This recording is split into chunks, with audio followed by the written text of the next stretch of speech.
welcome back to my channel. My name is Jamie, and today's video we're talking about all about my palettes from Anastasia Beverly Hills. I have 7 different ABH palettes: Sultry, Subculture, Nervina, Prism, Modern Renaissance, Jackie Aina, and Riviera. And today we're going to talk about my favorite shades in each palette and kind of making our own palette. But if you want to hang out with me as I go through all of my palettes, talk about my favorite shade, and kind of make our own palette, just keep on watching. So if editing Jamie can get it together, I should have a palette appear on screen as we talk about each color and fill it in so we make our own palette with the shades that I'm talking about. I have 7 different Anastasia palettes, so if I pick 2 shades from every palette, we'll create one of their typical 14-pan palettes. When I went through and picked out the color, I didn't really give much consideration to how it looked like as a cohesive palette, so it should be interesting seeing it all together. Also, if you're interested in the makeup look that I'm wearing today, it's this really pretty like tri-tone purple eye. I did film it using the products in my November Shop My Stash, so if that's up already, I'll have it linked up above. But if it's not, stay tuned. But first, we're gonna get started with the newest Anastasia palette in my collection, and that's the Jackie Aina palette. And to be honest, this has to be one of my favorite palettes in my collection and one of my favorite Anastasia palettes.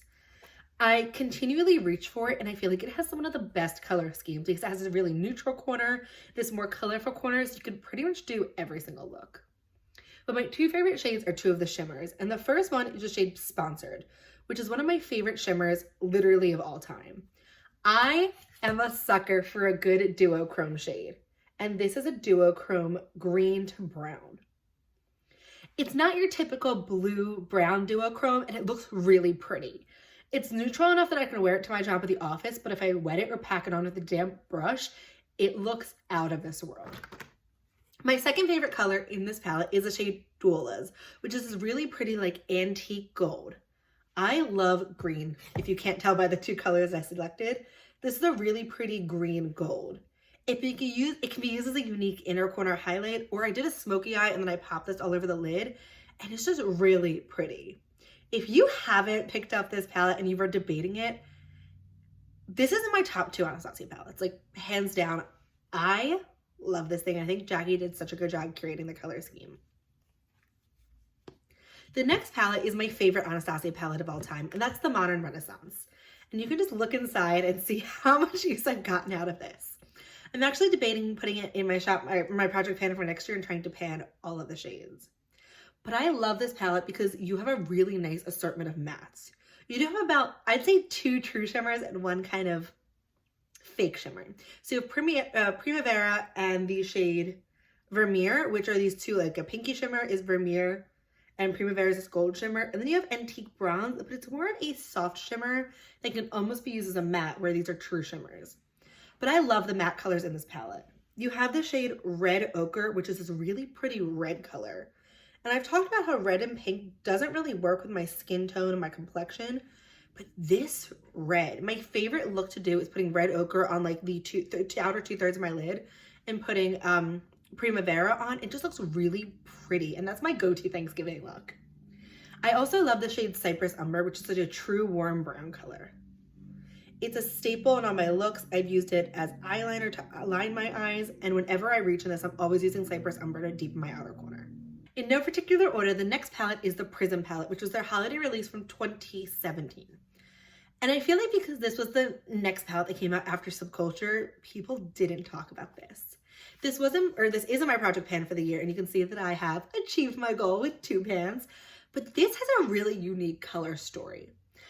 I don't think this is the palette for everyone because it is kind of difficult to put together looks, but I really like reaching for this palette for unique shades. My hands down favorite shade in this palette is the shade right here, which is Dimension. And it's this like purple silver duochrome, and I get compliments every time I wear the shadow.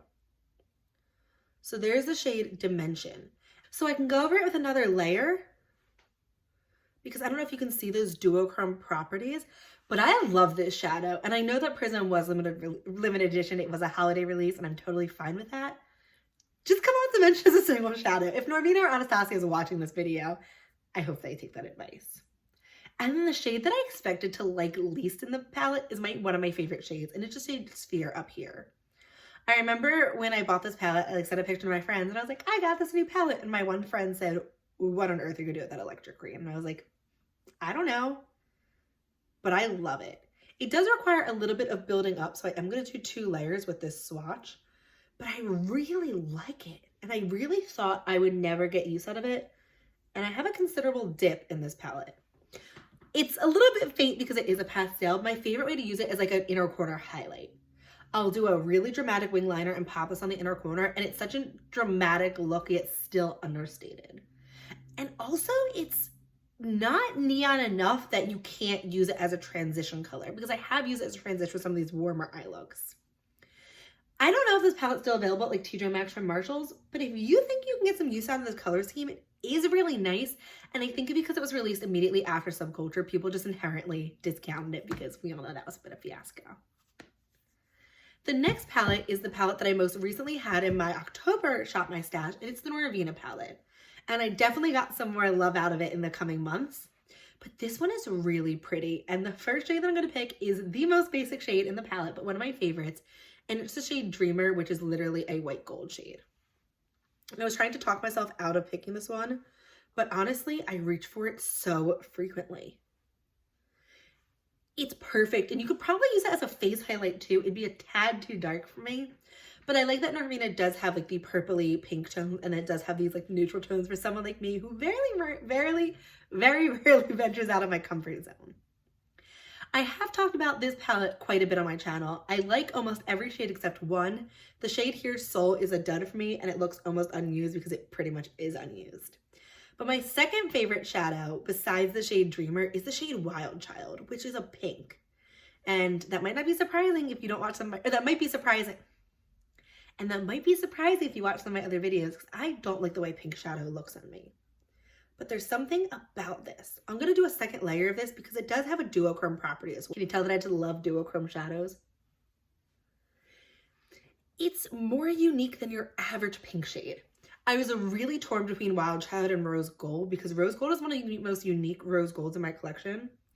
I'll swatch it up here because it's not technically part of our lot, but it is really pretty. I just think that Wild Child is more unique. And because I've hit pan on Wild Child, it's obvious that I gravitate towards it more. The next palette, and one of the most controversial palettes in the makeup industry, is Subculture. And I've said before, and I stand by it again, I love this palette and I don't have problems with it. Granted, I might not be the best blender, so it might just be on me, and I could have gotten just a good batch. But I really like this palette, and you can't deny that this color scheme is just cool. The color that I love the most out of the mattes is the shade New Wave, which is like this mac and cheese orange color. I'll pack this all over my lid and I'll do a really pretty one shadow look. Obviously, we know how pigmented the Subculture shades are. I guess that was kind of the problem. But I think if you go with a light hand, it's definitely usable. And my favorite shimmer shade out of the 3 is the shade Electric. I love Cube as well. Cube is a pink to white duochrome shade, but there's something so special about Electric because you can get Cube in pretty much any pink highlighter, although I love it. Electric is this like nude to green duochrome. I'll do one more swipe of Electric so we can definitely see that duochrome flip, but it looks almost nude and then it goes to this really pretty electric green. I picked this up at TJ Maxx and Marshalls one day. I think I was waiting for my friend to get off work and there was a Marshalls near her and I was like, I might as well just look. And I texted her and I was like, oh my God, they have Subculture. And we both decided to buy it because it was $20, which is about 50% of the regular retail price. And I got it home and I was like, let me just play around. Like I'll create a simple eye look. And I think I used the shades Dawn, the shade Destiny, New Wave, and Electric and Fudge. And I remember putting Electric on my eye and I was like, this is a rip-off shade. It's terrible. And then I tilted my eye to the light and I was like, this is the best shade. So I feel like the duochrome is so subtle. It's so pretty. It can be used as a great topper shade along these deeper mattes as well. The next palette that I have is the Riviera palette, which was their spring release of 2018. And I feel like this is more of a summer palette than anything. And I bought it because this was the first time Anastasia Beverly Hills really ventured into color. But now with the Alyssa Edwards palette, even the Jackie Aina palette and the Ravina volumes, like this was just their toes dipping in the water to what would be a very colorful series. Admittedly, I haven't gotten as much use out of this palette as I would have liked to. I think because it's so bright, I'll probably save this and put this in the upcoming Shop My Stash in the spring because I feel like this is more a spring summer toned palette. But there are still some standout shades, and my favorite shade is the shade Mediterranean, which I used in a tutorial. I did do a tutorial with this palette. If I've done any of the tutorials with other palettes, I'll have them linked up above or down below in case you own these palettes and want some different inspiration. But Mediterranean is really unique, and it doesn't look unique in the pan. It's like a blue periwinkle color, and it almost looks like Dimension's sister, whereas Dimension has that silver, this is more of that blue tone. I just can't get enough of it, and I really want to put Dimension on every single time I reach into this palette, and I'm like, Jamie, there are 13 other shades, like you have to show some of them some love. My favorite matte in the shade is the shade Coastline, which is a really pretty peach color. I was torn between Coastline and Cabana, but because I felt like New Wave kind of held that mustard tone, that's my favorite mustard tone, I picked this peach color instead. When it comes to Riviera, I find it kind of difficult to put together looks because I am not really colorful oriented. There still are some really basic neutrals in this quad.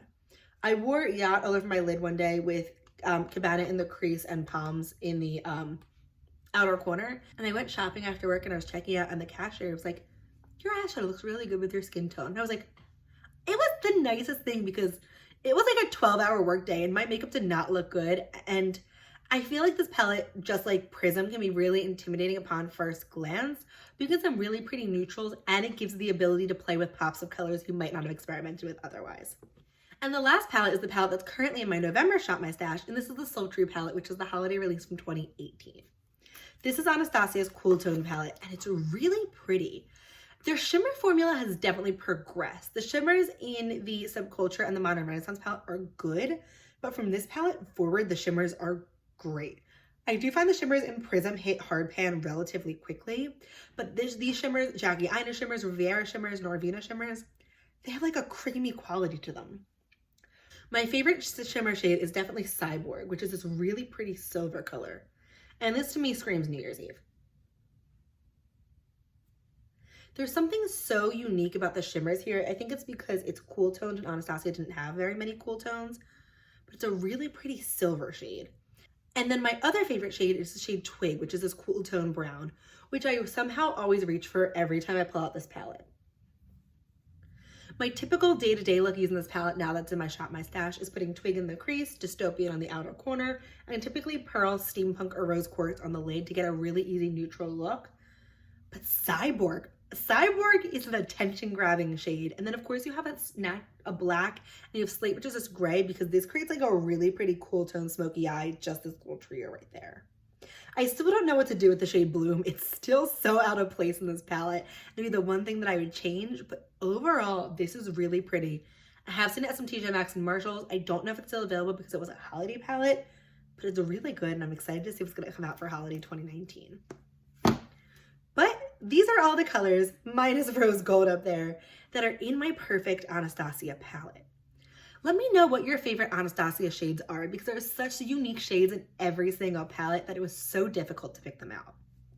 Now looking at the palette on screen, it's definitely a little bit different than I thought, but it's also a lot more cohesive than I would have thought. I feel like you could definitely create some really cool looks with the palette, and yet it's still neutral enough because you have that warm brown, that cool tone brown, the gold from Norvina, which was the most basic selection I probably could have made, but you also have those pops of colors. You have Mediterranean, you have Dimension, you have Wild Child, you have Sphere, and I feel like this palette, I was expecting to be complete and utter chaos, but it actually is kind of cool, and I would really buy it if Anastasia came out with it. But that's gonna be the end of today's video. Let me know what you thought of this idea, and if you'd like to see me do it with other brands. But let me know what some of your favorite Anastasia Beverly Hills shades are. If you like this video, I hope you'll consider giving it a thumbs up and subscribing to my channel. I post a new video every Monday, Wednesday, and Friday, and I'd love to have you come join me next time. But that's going to be all for today. Thanks for watching.